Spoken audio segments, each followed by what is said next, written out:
Congressman Frost, I want to begin with you because our audience knows you. I want you to introduce Representative Keene to this audience and tell us why you believe he won this race.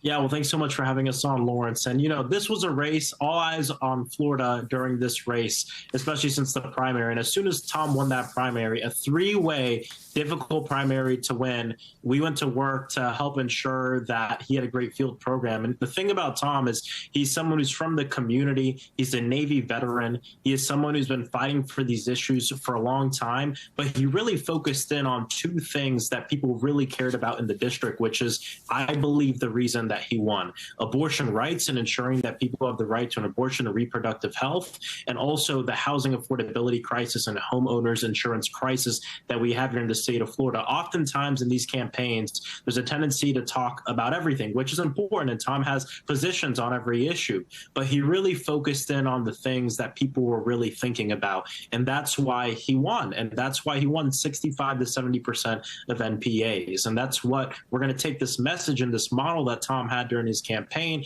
take it statewide, and work at bringing back the state of Florida. Representative Keene, you're looking at a campaign that you had to launch for a seat that a Republican won by 11 points. What made you think you could do it? Well, good evening, Lawrence. Thanks for having me on. I think I thought we could do it because I just barely lost in the primary last year. I had some name recognition. And quite frankly, I think the issues that we ran on were the ones that resonated. We've seen it across the country. I saw that, and I thought it would work in Florida. As you go forward in the state legislature, what is your what's your agenda starting off?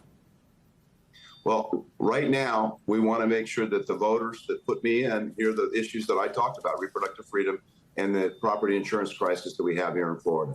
And quite frankly, we have a supermajority, so I think I'll be focused principally right now on property insurance. I am on the banking and insurance subcommittee, which was a great committee for me to get as a redshirt freshman. And we'll watch the Florida Supreme Court as they look at the Florida Supreme Court looks at reproductive freedom, and we'll see how that goes. Congressman Frost, what did we learn about the possibilities in November in Florida? You have a Senate race there, obviously the presidential campaign coming to Florida. Yeah, I think there's really two huge takeaways here from Tom's victory. Number one is the field program.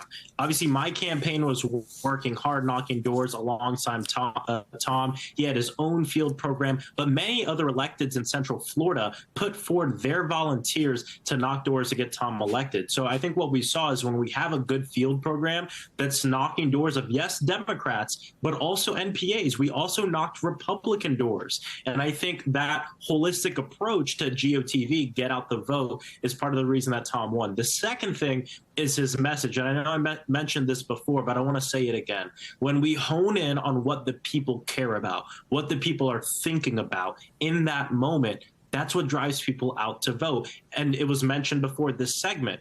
The day of Election Day, there was actually more Republicans that voted than Democrats. So you take a step back and you realize, wow, it was the get out to vote effort during early vote and vote by mail that gave us the lead, that gave Tom the need he needed to go into Election Day and be able to absorb some of those Republican votes and take 65 to 70% of NPA. So it's really a testament to the fact that people shouldn't forget and shouldn't give up on the state of Florida.